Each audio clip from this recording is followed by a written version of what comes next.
Olá, tudo bem? Eu espero que esteja tudo bem com você. É um prazer estar novamente estudando o Evangelho. Estamos dando sequência ao nosso estudo sistematizado do Evangelho segundo o Espiritismo.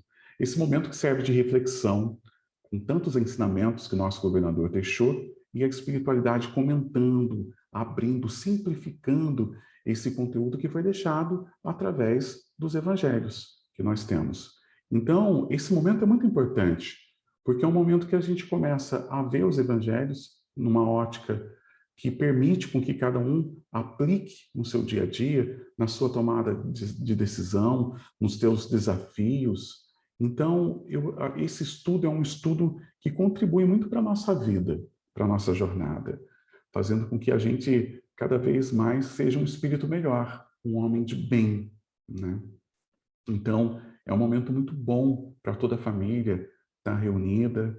E desde já eu agradeço você nesse momento pela possibilidade de estar na sua casa, no seu ambiente de trabalho, não importa aonde quer que você esteja.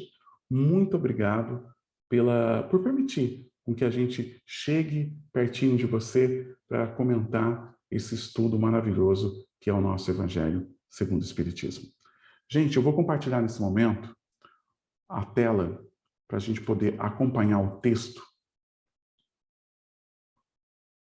que eu acho legal vocês estarem acompanhando aí de casa.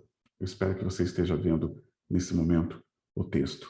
Nós estamos no capítulo 1 do Evangelho segundo o Espiritismo, no item 9 e 10, Instruções dos Espíritos. E nós vamos discutir também a parte que tem com o título A Nova Era. Durante todos os tempos, Deus enviou, em especial também o nosso próprio governador do orbe, enviou vários espíritos missionários que trabalharam durante todo esse tempo na construção do Evangelho.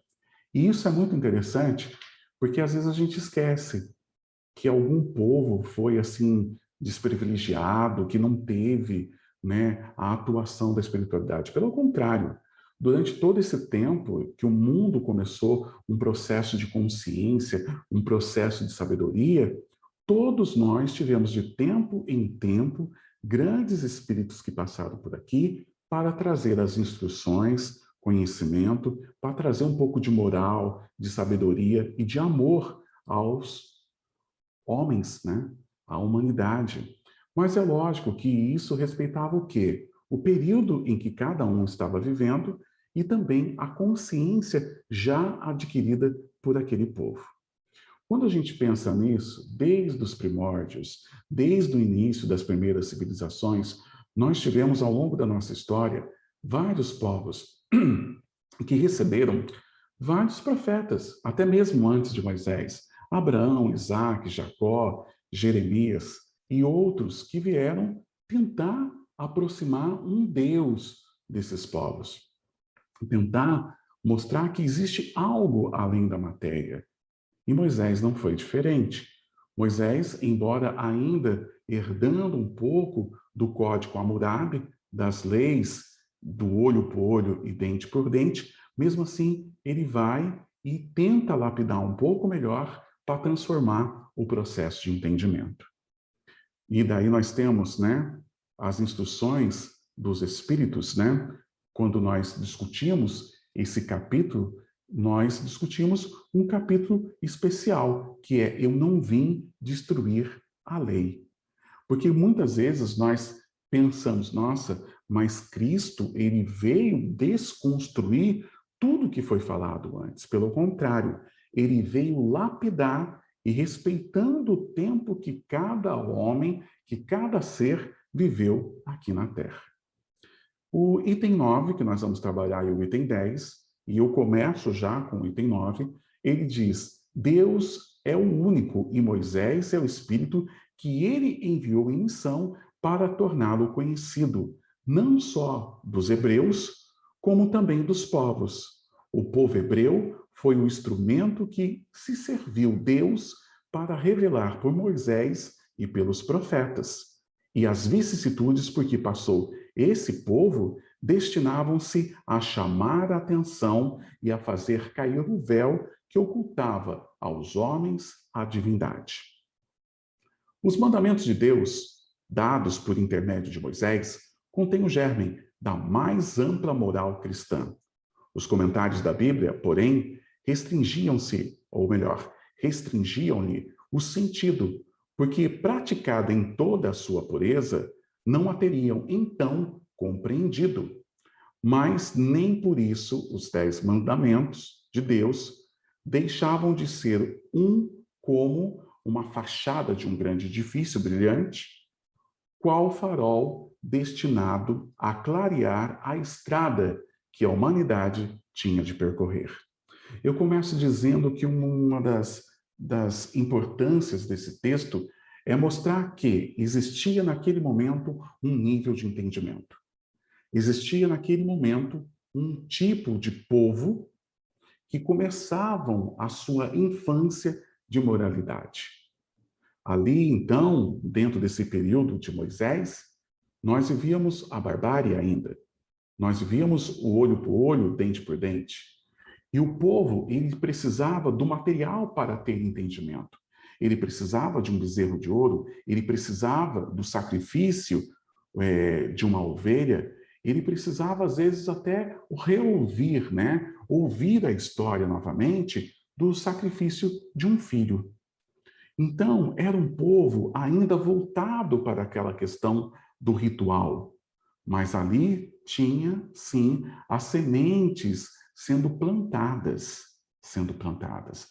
Moisés, ele foi usado, então, nesse momento, enviado por Deus nesse momento, para começar a abrir esse véu, abrir a cortina, para que esses povos começassem a ter um entendimento um pouco melhor sobre a vida, sobre a própria existência. Nós não podemos esquecer também que os mandamentos, eles são o quê? A bússola, o norte de uma norma de conduta que serve não somente para uma questão religiosa, mas também para uma questão civil. Porque tem outra parte das leis mosaicas que nós poucos discutimos, mas que elas também se completam e se complementam com essas 10 principais que vêm em torno do quê? De melhorar a vida das pessoas, de você respeitar o próximo e você respeitar também a individualidade do outro e se aproximar de um Deus. Nós saímos, então, do politeísmo e chegamos agora no monoteísmo. Chegamos agora num único Deus. Então, Moisés ele vai pegar todo aquele ritual de várias crenças, de várias fés, de várias religiões e vai tentar transformar isso numa única fé, num único contexto, né? Junto com os seus ancestrais, Abraão, Isaac, Jacó e os demais. O que é mais importante a gente entender dessas instruções do Espírito? Eles já começam a dizer que Deus é único e Moisés é o Espírito que ele enviou. Então já percebemos que a espiritualidade, ela já intitula Moisés para cada um de nós como um grande missionário. Um grande missionário. E nós sabemos que o tempo que Moisés viveu foi um tempo muito difícil. Um tempo onde a violência era muito forte, a falta de respeito pela mulher, o trato com os animais. Nós percebemos também que Moisés ele vem e desbrava tudo isso. E deixa um caminho um pouco melhor para aqueles que vão vir pós Moisés. Então, percebemos já que a espiritualidade, ela nos fala que Moisés, sim, ele tem um papel importante. Praticada em toda a sua pureza, não teriam, então, como compreender. Então, os ensinamentos que Cristo trouxe, se Moisés tentasse, de alguma forma, levar com tanta precisão como o governador tentou trazer para a humanidade, talvez não teria tanto sucesso pela índole, pela moral, pela capacidade, pelo estilo de vida que aquele povo vivia. Então é interessante a gente perceber que aí tem uma grande chamada de se respeitar o tempo de cada um. Isso é uma primeira lição que aparece até nesses 2 parágrafos de forma subliminar, mas existe aí um respeito pelo povo. E muitas vezes nós, no nosso dia a dia, não temos esse respeito por aquele que está começando a sua jornada. Nossa, ele não sabe disso. Nossa, ele não leu isso. Ah, eu não vou explicar isso de novo. Ah, por que eu vou falar tudo isso? Nossa, de novo essa história. De novo explicar o que é perispírito. De novo explicar o sentido do passe, o que é água fluidificada. E nós, às vezes, não percebemos que do nosso lado também existe um ser humano que está num tempo diferente que o meu, que o seu. Então, isso já tem uma primeira lição aí. Entender que não tem desconstrução de lei nenhuma, pelo contrário, uma continuidade, e mais do que nunca um respeito pelo tempo e pela pessoa, e pelo espírito que está jornadeando naquele momento. Continuando, o texto ele fala assim: a moral que Moisés ensinou era apropriada ao estado de adiantamento que se encontravam os povos, que lá se propunham regenerar. Se propunham regenerar. Eles escolheram viver esse tempo, eles estavam destinados nesse tempo. Então, olha só, existe um poder de escolha já de cara de todos aqueles hebreus, de todos aqueles que estavam no Egito também, de todos aqueles que acompanharam a fuga de Moisés, a peregrinação de Moisés, de todos aqueles que foram escravizados e depois foram libertos. Todos esses povos, eles fizeram a escolha de vir para regenerar. Isso é importante, para melhorar. Assim como cada um de nós, dentro desse período que nós estamos vivendo, também foi a mesma escolha. A mesma escolha que esses espíritos fizeram lá atrás, nós também fizemos para estar aqui hoje.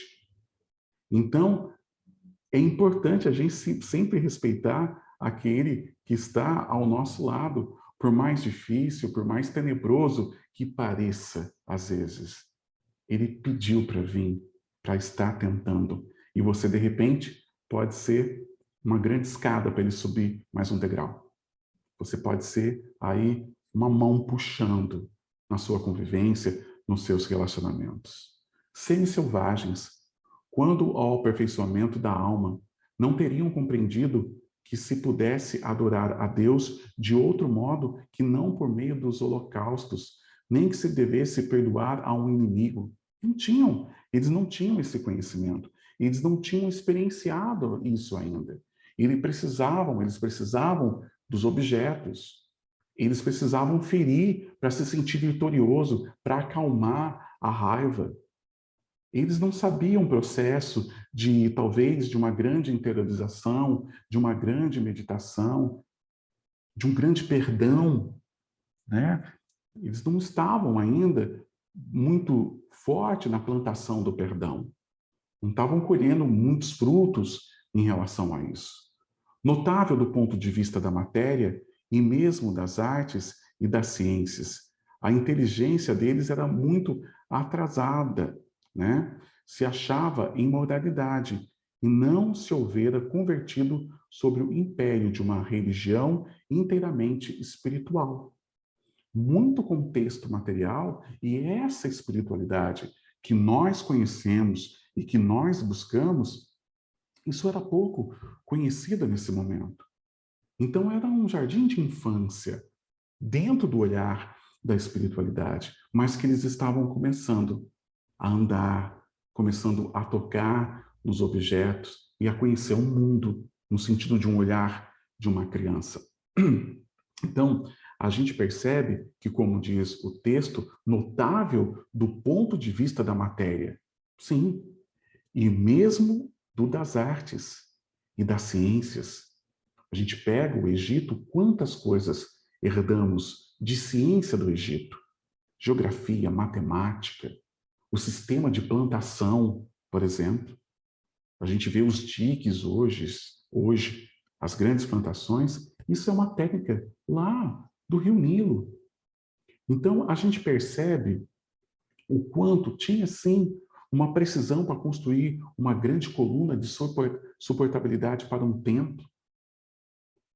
Os grandes desenhos que eram pintados na parede. Então, tinha um povo que tinha um conhecimento de arte e um conhecimento de ciência. A própria medicina, o próprio conhecimento do corpo humano, desenvolvido dentro daquela época, nessa região.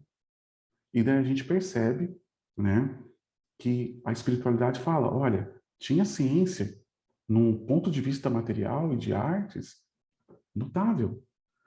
Mas quando se trata dessa espiritualidade, ainda não estavam tão preparados. Era-lhes necessária uma representação semimaterial, qual a representava, então, a religião hebraica.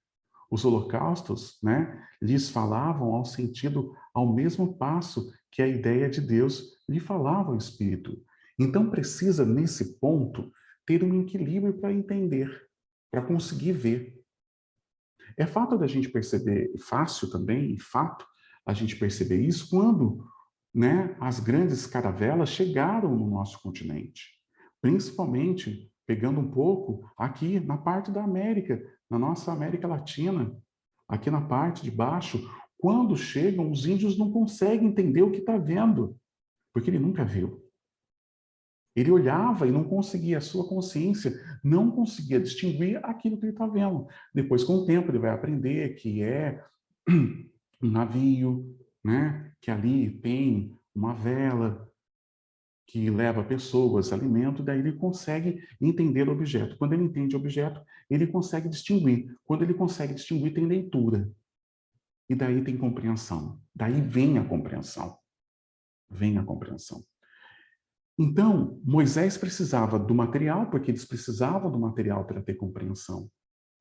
Só o intangível era muito difícil para esse povo desenvolver uma linha de raciocínio e entender, mais do que nunca, a moral de Deus, a moralidade da divindade, o ser do bem. Então, precisava da matéria, entendeu? Então, nós temos isso. E o holocausto, meio toda essa confusão, né, todas essas batalhas, todos esses confrontos da época, ali se manifestava um entendimento da fé, um entendimento que existe amor e que pode se praticar o amor, e que isso não é coisa para os pequenos. Continuando o texto, nós temos o Cristo foi o iniciador da mais pura, da mais sublime moral, da moral evangélico-cristã, que há de renovar o mundo, aproximar os homens e torná-los irmãos, que há de fazer brotar de todos os corações a caridade e o amor do próximo, e estabelecer entre os humanos uma solidariedade comum, de uma moral, enfim, que há de transformar a terra, tornando morada de espíritos superiores aos que hoje a habitam, e a lei do progresso, a que a natureza está submetida, que se cumpre. E o Espiritismo é a alavanca de que Deus se utiliza para fazer que a humanidade avance. Perfeito esse texto. Então, Cristo ele vem e inicia, né, a mais pura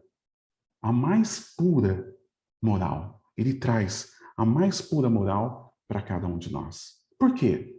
É um espírito que já passou por tudo que nós estamos passando.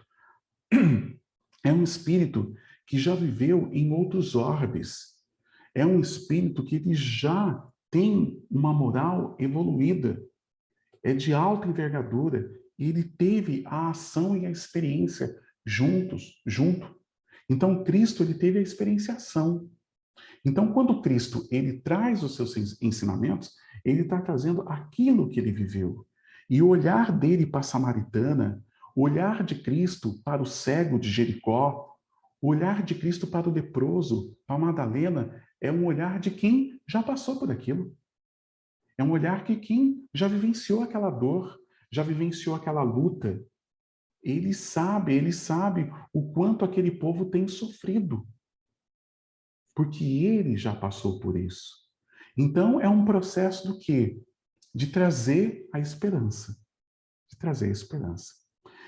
E o texto diz, né, de que essa moral é sublime, é uma moral dos nossos evangelistas com o quê? Com o amor de Cristo, evangélico, cristã, né? Que há de renovar o mundo. O que é essa renovação do mundo? A renovação das consciências, das nossas mentes, eliminando a raiva, a intriga, o ódio sobre as pessoas, a maldade, a corrupção. É essa moral elevada, preparando cada um de nós para os mundos ditosos. Então, aproximar os homens e torná-los irmãos de uma grande irmandade, porque esse é o princípio.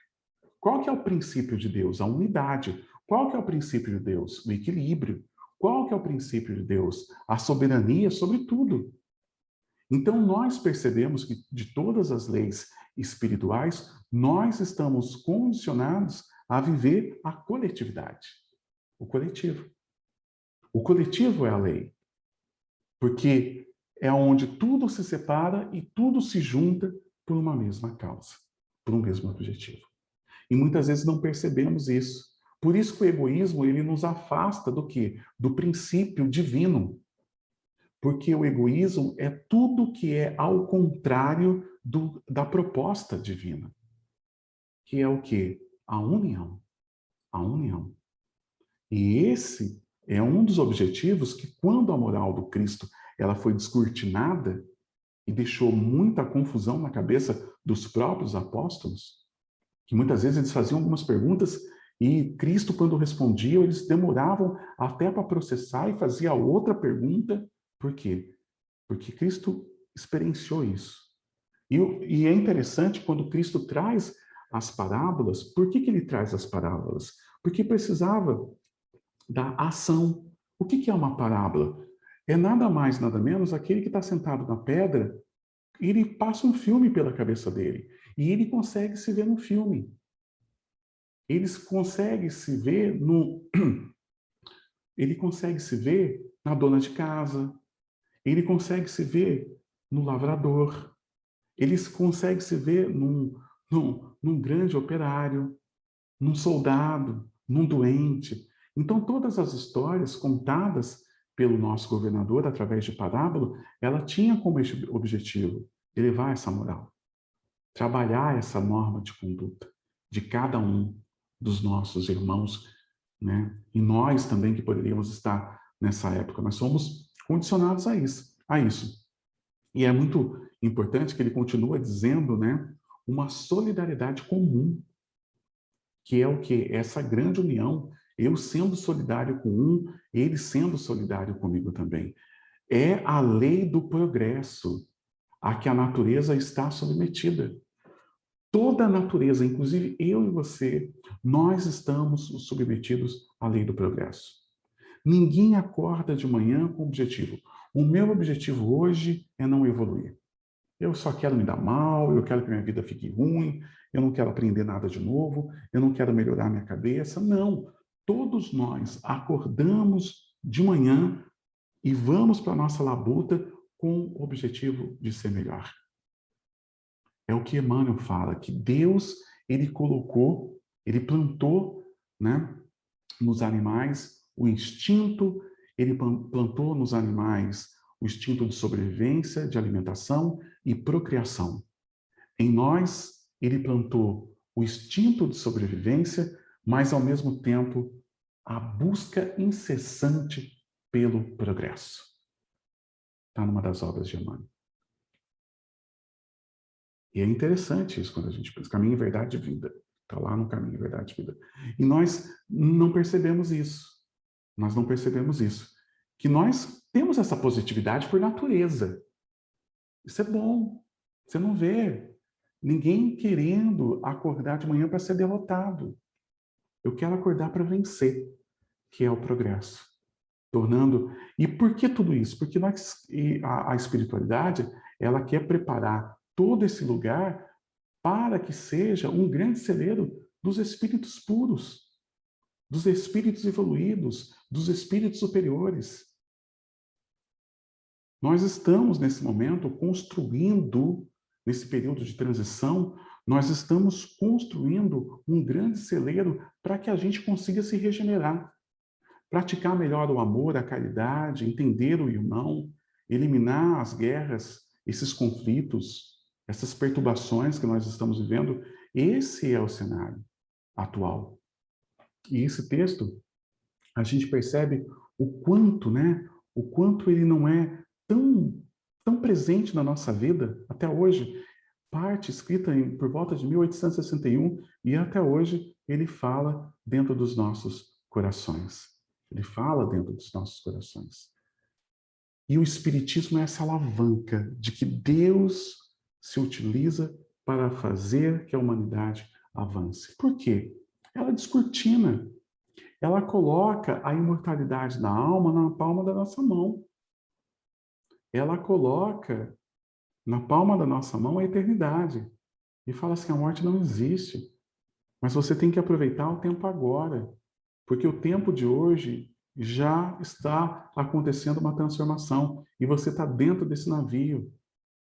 A gente quer que você consiga atravessar esse mar o mais rápido possível. Porque é lá aquela ilha que você vai chegar, ali tem coisa boa para te esperar. Então você tem que sobreviver. A maré alta, né? A chuva forte, a ventania, a tempestade no mar que acontece. E tudo isso veio de encontro para quê? E às vezes a gente não percebe isso. A gente pensa, por que do sofrimento? Porque é um processo de aprendizado. O porquê da dor? Porque é um processo de aprendizado. Eu preciso aprender. Quando você vai fazer uma prova de matemática, de física, de química, eu vou pegar as disciplinas que, para mim, é a mais difícil, né?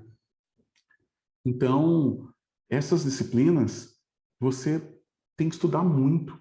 E às vezes você não tira a nota, às vezes você fica de recuperação. A nossa jornada não vai ser diferente. A gente tem que realmente suar a camisa e perceber que nada como um dia após o outro. Porque um dia após o outro você vai levantando, você cai, você se supera e daí você vai aprendendo. As dores ajudam a gente a aprender. As alegrias ajudam a gente o quê? A fixar a ideia de Deus. A fixar que existe, sim, paz. Mas as dores, os obstáculos do dia a dia, as dificuldades que cada um de nós passamos no dia a dia, ela vai de encontro no quê? Ela vai de encontro a esse holocausto que nós mesmos vivemos no nosso dia a dia.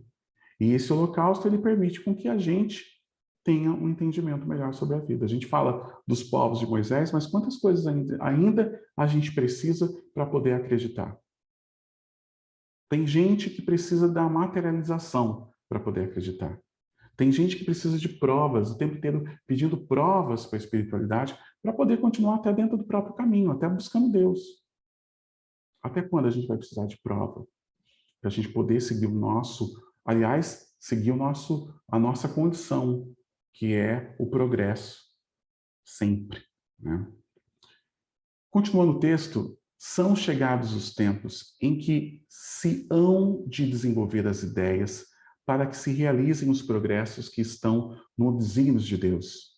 Tem elas de seguir a mesma rota que percorriam as ideias de liberdade, suas precursoras. Não se acredite, porém, que esse desenvolvimento se efetue sem lutas. Ou seja, são cabeças diferentes, pessoas diferentes, regiões diferentes, continentes, um processo de socialização diferente. Não vai acontecer de uma forma harmoniosa, porque existe até diferenças culturais, diferenças religiosas, diferenças de valores. Tem gente que no nosso mundo ainda mata um outro irmão por conta de religião. Esse processo de transformação leva tempo e não vai ser tão fácil. Mas também não vai ser impedido. De uma forma ou de outra, ele vai acontecer.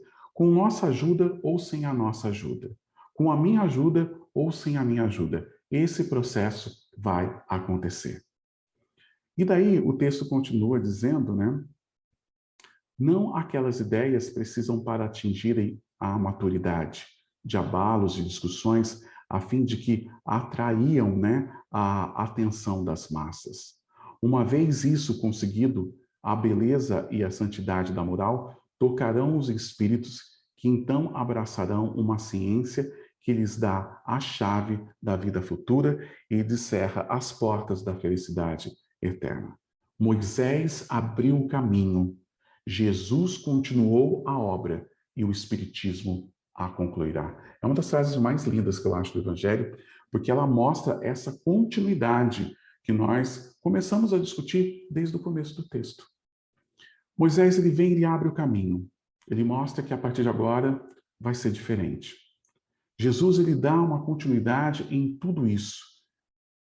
E o Espiritismo, ele vem para concluir, para descortinar cada vez mais todos esses ensinamentos. Todos esses ensinamentos. E o mais interessante que o texto fala, que os Espíritos eles trazem para a gente também, que por mais que a gente às vezes olhe e pense, mas está muito difícil disso de acontecer, e muitas vezes a gente acha que não, que as coisas não estão melhorando. No próprio livro dos Espíritos, quando Kardec pergunta para os Espíritos, ele diz sim, está melhorando. Muitas vezes você não percebe, mas está. E de tempos em tempos, Deus permite alguns acontecimentos fortes para balançar todas as estruturas para que o povo se movimente rumo a essa mudança. Então tem muita coisa acontecendo. E quando essa moral ela começa a invadir todo o povo, invadir as nossas regiões, quando a gente começar a sentir tudo isso, o que vai ser nesse momento? Vai ser muito interessante que a própria espiritualidade vai começar a nos envolver. E o bem, ele vai começar a tomar conta. Lá no livro da Gênese, Kardec tem um texto que está lá no final, né, do Espírito Aragô, e ele fala desse processo da nova era, que aqueles que entenderam, eles vão ficar.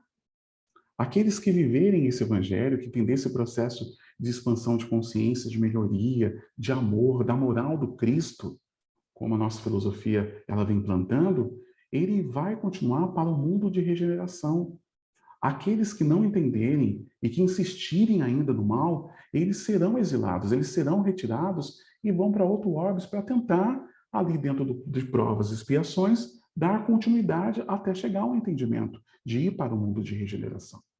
Então não podemos perder tempo. Nós não podemos perder a oportunidade de se melhorar e seguir esse vagão nessa velocidade. Então vai acontecer de qualquer jeito. No item 10, né?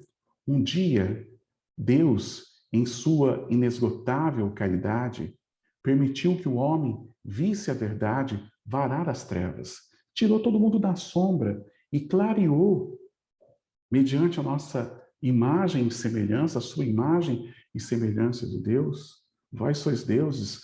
Se você tiver a fé que eu tenho, você vai remover montanhas. Pedi e abrirá. Batei, né? Aliás, batei e abrirá. Então, buscar e acharei. Então, nós tivemos ali várias falas fortes da nossa busca.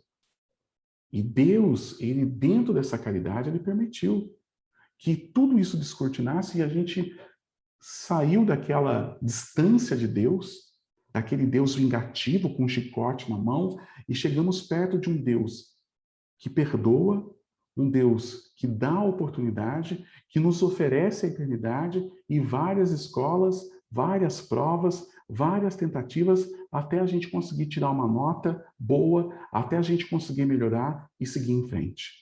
Olha que legal tudo isso, né? Então, ele fala que, né, depois da luz viva, voltaram as trevas. Após né, alternativas de verdade e obscuridade, né, o mundo novamente se perdia. Então, semelhantemente aos profetas do Antigo Testamento, o Espiritismo se puseram a falar e vos advertir. O mundo está abalado em seus fundamentos, né, e rolará, né, o trovão, vai vir esse trovão, vai surgir esse trovão, e sede firmes.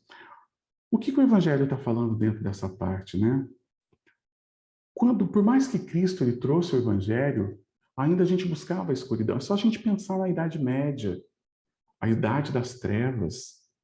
né? E essa idade que veio pós-Cristo. Nós tivemos aí tantas coisas que aconteceram, tanta carnificina, tantas mortes, tanta falta de perdão, de piedade, de amor ao próximo, amais uns aos outros, como eu vos amo. E mesmo assim a gente tentava e fazia tudo errado. Então daí o Espiritismo ele vem com mais uma força para descortinar isso de uma forma mais forte para que a gente tenha um melhor entendimento. O Espiritismo é a ordem divina, porque que ele está dentro de todas essas alternativas. Então, semelhante aos profetas do Antigo Testamento, nós vamos ter trovão por aí, gritando no nosso ouvido, pedindo para cada um de nós as nossas mudanças. O Espiritismo é de ordem divina, pois que se assenta nas próprias leis da natureza e estáis certos de que tudo que é de ordem divina tem grande e útil objetivo. Deus não perde tempo. Deus não perde tempo. E tudo que ele viu e que ele fez, ele olhou assim, assim, é bom, isso é bom. Então, o vosso mundo se perdia, a ciência desenvolvida à custa do que é a ordem moral, mas conduzindo-vos ao bem-estar material, redundava em proveito do espírito das trevas. O supermaterialismo é meu, não estou preocupado com você. Se você quiser aqui, você vai ter que desculpa, vai ter que plantar, vai ter que me dar. Então, não tinha essa solidariedade que nós estamos falando, que é o nosso objetivo final. Como sabeis, cristãos, o coração e o amor têm de caminhar unidos à ciência. O coração e o amor, a espiritualidade com a ciência. O reino do Cristo, passados, que são 18 séculos, e apesar do sangue de tantos mártires, ainda não veio. Pois é. Nós tivemos várias tentativas, vários tentando trazer a luz, tentando trazer esse farol aos nossos olhos, tentando mostrar para cada um de nós a possibilidade de viver e ser melhor. Sim, meus filhos, o mundo está abalado. Os bons espíritos vos dizem, né, sobejamente, né, dobrai vós a rajada que anuncia a tempestade, a fim de não serdes derribados, isto é, preparai-vos e não imiteis as virgens loucas que foram apanhadas desprevenidas à chegada do repouso. Temos que estar preparados para as mudanças, para as mediunidades sendo descortinadas, para as intuições, para a busca de espiritualidade, para a busca dessa moral do Cristo que vai tornar cada um de nós melhor, sempre melhor. A revolução que apresta é antes moral do que material, é da nossa moral. É da forma como eu vejo o mundo, as pessoas, as minhas escolhas, minhas decisões. É quando eu corto uma fila. É quando eu estou vendo a fila de um carro, eu vou, dou um desperto, passo na frente. Quando eu acho uma carteira cheia de dinheiro, tem endereço, tem o nome da pessoa que perdeu, e eu não devolvo. A lei da vantagem, a corrupção, a maldade, a inveja, tudo isso sendo deixado para trás. Sendo deixado para trás. É lógico, não completamente, né? Mas eu já tendo discernimento. E mais do que discernimento, eu optando pelo bem. Optando muito mais pelo bem do que pelo mal. Regeneração. Os grandes espíritos mensageiros sopram a fé para que todos vós, obreiros esclarecidos e ardorosos, façais ouvir a vossa voz humilde, porquanto sois o grão de areia, mas sem grão de areia não existiriam as montanhas. Eu sinto pequeno, sou pequenininho, eu vou fazer alguma diferença, eu vou ajudar em alguma coisa, lógico que vai. Quantas pessoas convivem com você? Quantos lugares você frequenta? Quantos lugares você pode levar a luz, ser luz? E daí você está plantando uma semente, sim, de mudança. A gente não percebe. Mas o pássaro, ele faz o trabalho dele, ele pega a sementinha de uma fruta ou de uma árvore, ele leva de um canto ao outro. É uma semente só. Mas tem vários pássaros fazendo isso ao mesmo tempo. Então você tem o quê? Uma plantação que é realizada naturalmente pelos pássaros. E você olha para aquelas montanhas, nossa, que árvores lindas, olha que bando de fruta maravilhosa no meio dessa mata. Porque alguém não se achou insignificante. Um pássaro, ele não se achou insignificante. Ele foi e fez. Então não se acha, né? Não se acha, ou melhor dizendo, insignificante nas suas ações, dentro da sua casa espírita, dentro da sua igreja, dentro da sua religião, dentro da sua fé. Por mais que seja pequeno o que você esteja fazendo, é uma sementinha. Que somado com outras pessoas que estão fazendo a parte deles também, a gente constrói aí, ó, a gente faz um reflorestamento de uma área toda desmatada. Então, é sobre isso que a gente tem que pensar em relação ao Evangelho. Tem um chamado acontecendo nesse momento. O chamado da gente deixar para trás, jogar para fora do vagão todas as coisas que a gente não utiliza mais e que não serve para mais nada, que só nos atrapalha e levar as coisas boas, aquilo que realmente é útil. Útil. Daí, olha só, assim, pois, que, né, soa as palavras, né, essas palavras, somos pequenos, careçam para vós de significação. A cada um a sua missão, a cada um seu trabalho. Não constrói a formiga um edifício de sua república em imperceptíveis, né, animálculos, não elevam continentes. Então é verdade. A gente não percebe o quanto de grão em grão as coisas vão acontecendo. Como dizia minha mãe, de grão em grão a galinha enche o papo. É devagar que a gente vai fazendo as coisas, mas temos que reconhecer dentro de tudo isso a nossa existência, né? Temos que conhecer a nossa capacidade, a nossa força. O evangelho de hoje ele fala: eu não vim destruir a lei, mas ele coloca a gente dentro de um processo de continuidade, né? De continuidade e nunca esquecendo, né?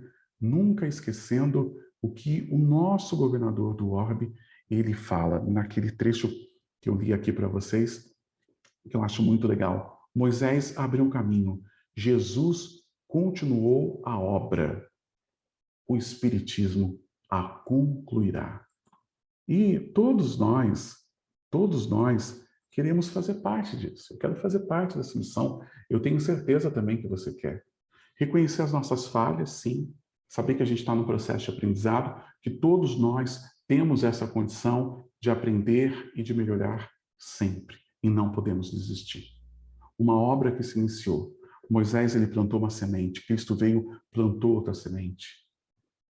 O Espiritismo, ele vem, o nosso Consolador prometido. Ele traz mais novas sementes. E cabe a cada um de nós agora dar continuidade. Mas como? Com a sua vida. Com o que você já tem na sua mão. Com aquilo que você é depositário, seu emprego, seu trabalho, seu filho, sua filha, sua neta. Quantas coisas você pode contribuir? Quanta sementinha você pode plantar para fazer uma grande diferença na vida das pessoas? Nova era. Assuma esse novo tempo na sua vida. Um tempo de amor, de paz, de esperança, de construir coisas boas, de deixar as mágoas, exercer o alto perdão. Isso é uma proposta da doutrina para cada um de nós, dessa melhoria. Porque quando eu conseguir, à medida que eu vou me melhorando, né, que eu vou me lapidando, eu consigo ajudar tanta gente, consigo trabalhar tantos lugares, tantas pessoas, e saber que você é escolhido. E assim como aqueles na época de Moisés, como o texto falou, eles escolheram viver o período para se regenerar, para se melhorar, nós escolhemos também esse período. Nós sabíamos muitas coisas que íamos passar. E temos, então, que abraçar isso como uma grande causa do nosso gloriamento, né? Nossa melhoria, a melhoria do nosso espírito, a melhoria da nossa mente e da nossa consciência. Bem, eu desejo para você uma ótima semana, com muita paz, com muita alegria.